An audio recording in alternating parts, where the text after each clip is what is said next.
E aí, nós estamos finalizando o mês da generosidade. Como que foi esse mês para vocês?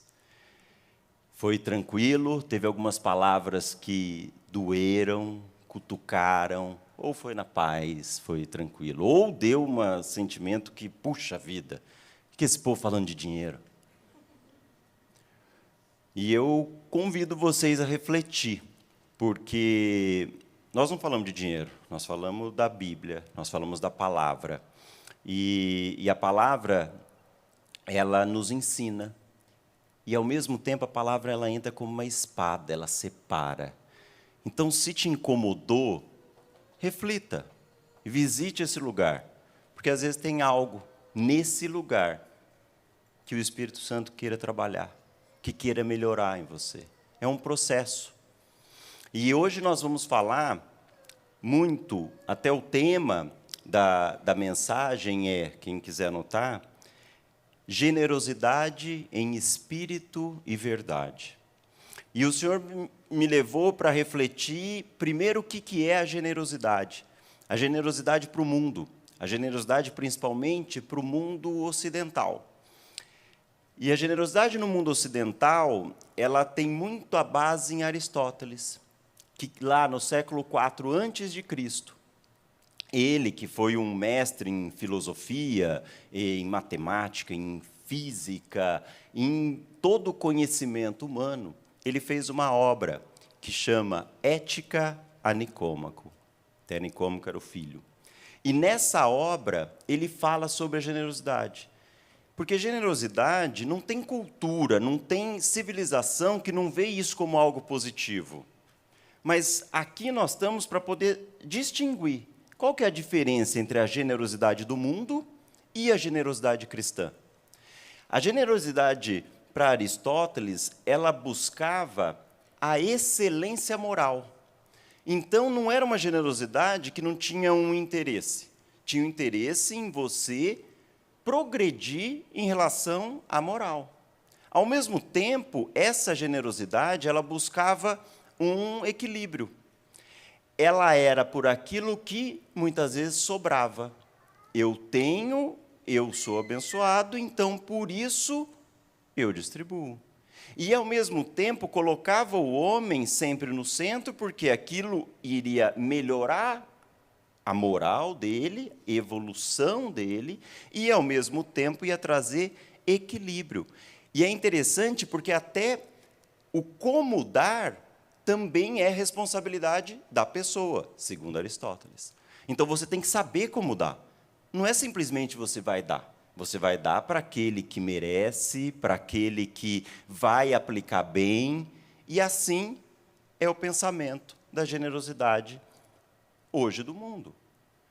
E quando a gente olha para a generosidade cristã, que aí até o primeiro ponto, é a generosidade em poder. Ou seja, ela não depende de mim e de você. A generosidade cristã, ela vem através do Espírito Santo.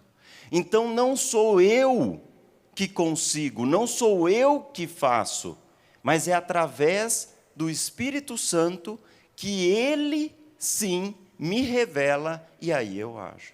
E é interessante, aqui nós podemos ver até em Atos 2, 4, quem tiver aí com a Bíblia, hoje pode ser que eu não espere muito, porque nós temos bastante coisa, então tem bastante Bíblia, mas em Atos 2, 4, diz, todos ficaram cheios do Espírito Santo e começaram a falar em outras línguas, conforme o Espírito os habilitava. Mas no mesmo capítulo, em Atos 2, 44 e 45, vem os que criam, se reuniam num só lugar e compartilhavam tudo que possuíam, vendiam propriedades e bens e repartiam o dinheiro com os necessitados. Vocês entenderam?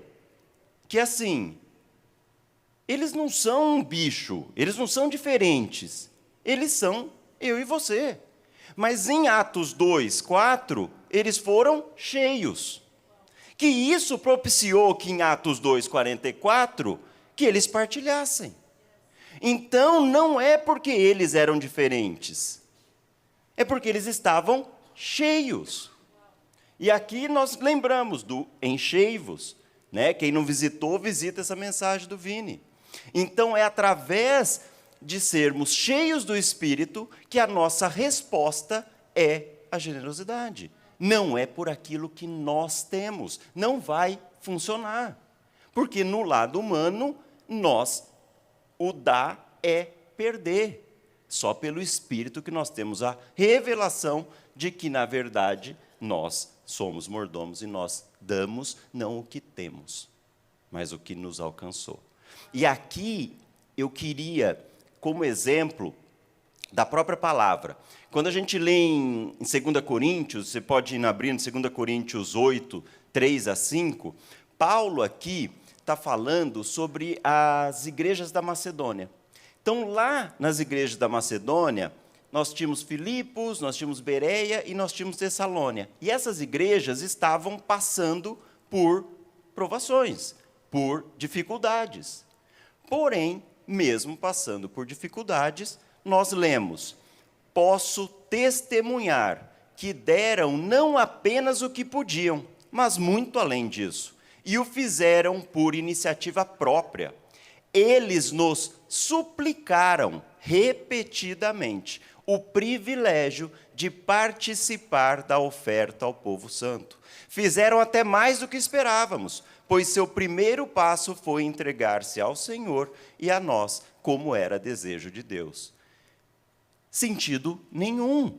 Como que alguém que não tem suplica repetidamente e dá muito mais do que espera? É o poder do Espírito Santo. O poder do Espírito Santo a gente passa de ver o natural para ver o sobrenatural. A generosidade pelo poder do Espírito Santo, ela é sobrenatural, porque não é por aquilo que vemos.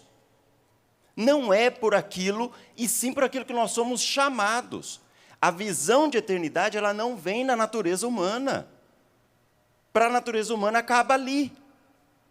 Então, é o Espírito Santo que ministra em nós. E aqui eu já engato o segundo ponto, que é a generosidade e o amor. Quando a gente fala da generosidade e o amor, é porque nós somos generosos como cristão, não por aquilo que nós temos, mas sim como resposta pelo amor que nos alcançou. Então, ela emana do amor. E quando a gente fala emana do amor, não tem como a gente não lembrar de João 3,16. Porque Deus amou tanto o mundo que deu o seu Filho único, para que todo que nele crer não pereça, mas tenha a vida eterna. Ele deu. Ele deu o seu Filho. É o ato de dar, porém, ao mesmo tempo, teve um sacrifício. Não tem como nós sermos generosos sem ter um sacrifício. E isso é normal. Agora, quando a gente pensa, nós temos aqui em 1 João 4,10, o que é o amor? E nisso consiste o amor. Não em que tenhamos amado a Deus, mas em que Ele nos amou e enviou o seu Filho como sacrifício para o perdão de nossos pecados. Entenda, meus irmãos, que o amor de Deus, a resposta, não foi resposta por aquilo que fizemos. Não é porque nós merecemos algo. Pelo contrário, o que nós merecíamos seria a morte. E houve a morte, mas houve a morte do Filho. Houve a morte do Santo, do Cordeiro, por mim e por você. Então foi o amor que nos alcançou. Foi esse amor, e por esse amor que nos alcançou, que a nossa resposta é a generosidade. Então, sempre, quando nós falamos da generosidade cristã, nós sabemos que ela vem pelo poder do Espírito, porque ela não é natural, ela é sobrenatural, e ela emana do amor, ela é uma resposta ao amor. Então, ela não é sobre a sua moral, ela não é sobre você ser melhor. Você já recebeu o que não merecia. Você já foi alcançado.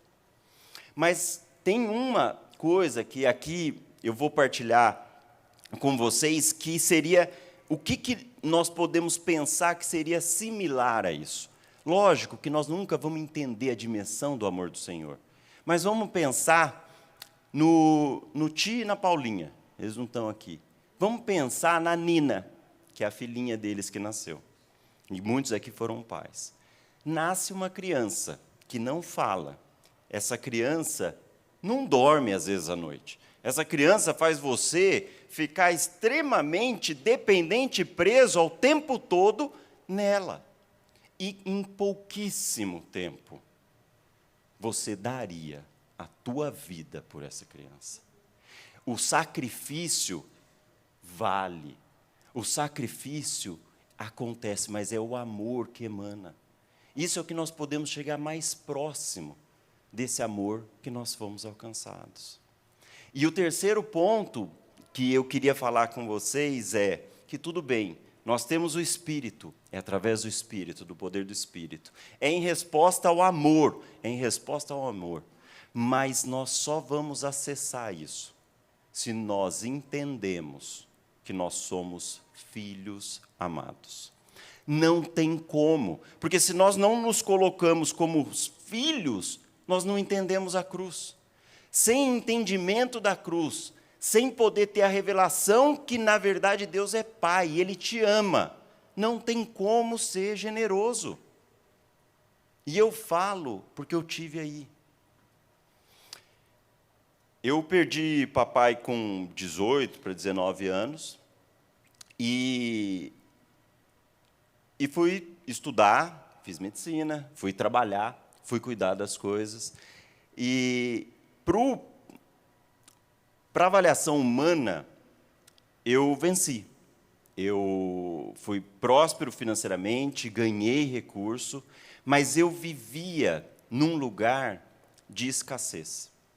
O dinheiro para mim nunca foi para ter coisas. O dinheiro para mim foi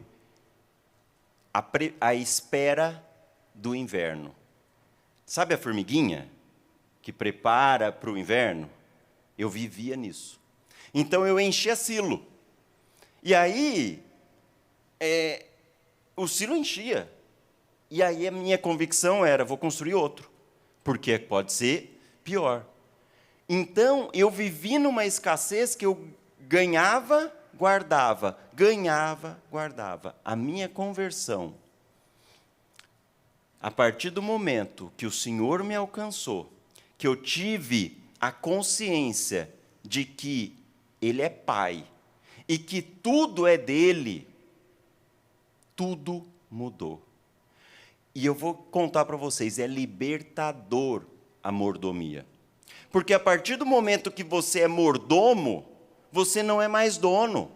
Então, se você não é dono, você não tem que se preocupar com o inverno, e sim quem te deu.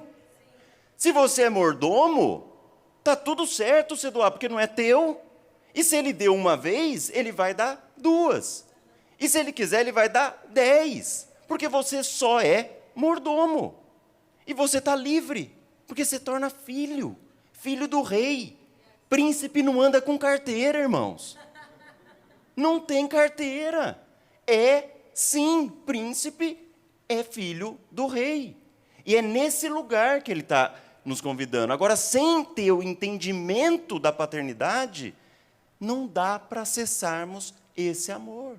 Por isso que eu não sei a tua história, eu não sei como foi a sua paternidade. E talvez, e é natural a gente pensar na nossa paternidade humana,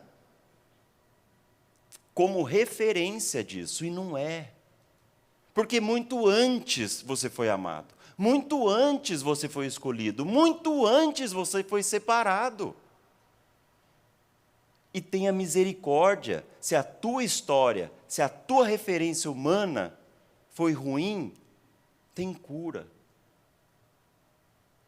O Senhor faz nova todas as coisas.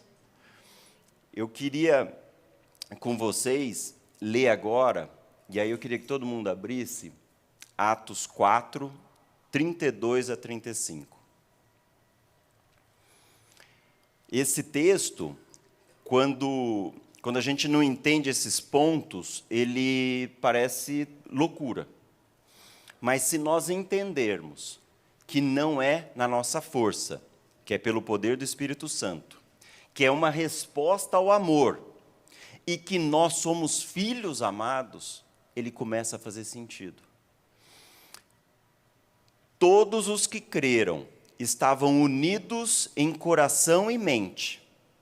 Não se consideravam donos de seus bens, olha a mordomia, de modo que compartilhavam tudo que tinham. Com grande poder, olha o Espírito Santo, os apóstolos davam testemunho da ressurreição do Senhor Jesus, e sobre todos eles havia grande graça, olha o amor. Entre eles não havia necessitados, pois quem possuía terras ou casas vendia o que era seu e levava o dinheiro aos apóstolos, para que dessem aos que precisavam de ajuda. A comunidade cristã de Atos, ela é possível de ser vivida. E nós não estamos aqui defendendo que você venda, não é sobre isso, é sobre viver a liberdade que existe quando nós entendemos que nada é nosso. É a liberdade que existe, o amor, quando nós entendemos a paternidade. E entender que não é na tua força. Ah, mas é difícil para mim. É para ser, porque você nunca vai conseguir. É pelo poder do Espírito. É Ele que faz. Não somos eu e você. Então que a gente possa hoje. E aqui nós já vamos entrar no dízimos e ofertas, e que a gente possa exercer esse amor, tá? E que a gente possa entender e ser alcançado. E, irmãos, de coração, existe liberdade. E eu queria falar uma coisinha que muda muito. No mundo, lá fora, o sucesso de uma empresa, você vê pelo resultado final, no ano, no mês. Quanto você ganhou, tá? E nós não fomos convidados para isso. Na lógica do céu, que é upside down, é sobre o quanto você abençoou. Esse é o número que tem que estar na tua mente. Quando alguém pergunta quanto que a tua empresa fez, não é essa a resposta. É quanto você abençoou, que vai dar sentido para Ele continuar te abençoando e para que você transborde cada vez mais. Porque é para isso, não é para parar, não é para água parada, é água ruim, é água doente. Então, que a gente possa, hoje, ser curado, restaurado, e que todo o amor do Senhor te encontre e te acompanhe.